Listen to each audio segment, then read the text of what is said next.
I think the DPRK issue is truly a big headache for the China-US relations.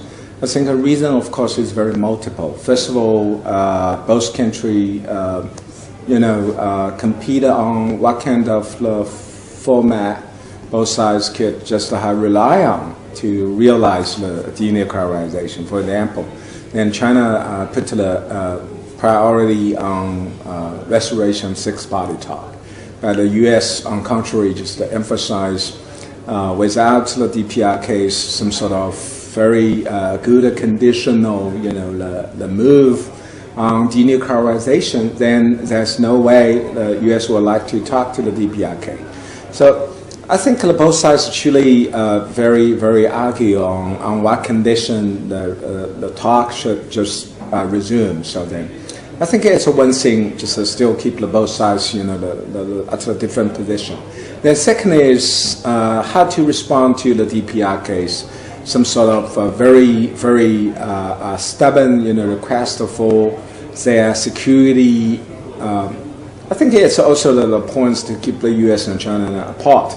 Then for the United States, I think the reality is very clear. So the DPRK is just trying to use the so-called American threat to justify its nuclear ambition. So then the U.S. also now is moving on with some sort of, increase the military deterrence, showing unstoppable resolve to deter the DPRK from any provocation. So then we will see the joint military drilling between the U.S. and the Korean, and the drilling between the U.S. and Japan, just very massively staged. But from China's perspective, of course, we consider such a military deterrence is necessary, but on the other hand, we also like to see the U.S. some sort of flexibility diplomatically to accommodate somehow DPRK's security requirement. Because DPRK is weak sworn, DPRK is surrounded by all the bigger powers, and the DPRK bluffing to have a nuclear weapon, but their real capability of a deliverable and effective nuclear weapon system remain very limited. So then I think Washington and Beijing truly argue for that kind of difference. But last one I think is very, very important.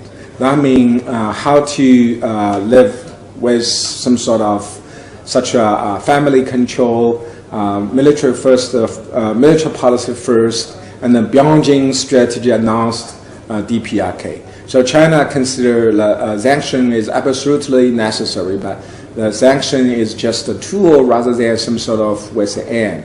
So whatever the sanction could just going on, but simultaneously such a diplomatic engagement also is very, very desired. But U.S. and China now is also deferred over these points.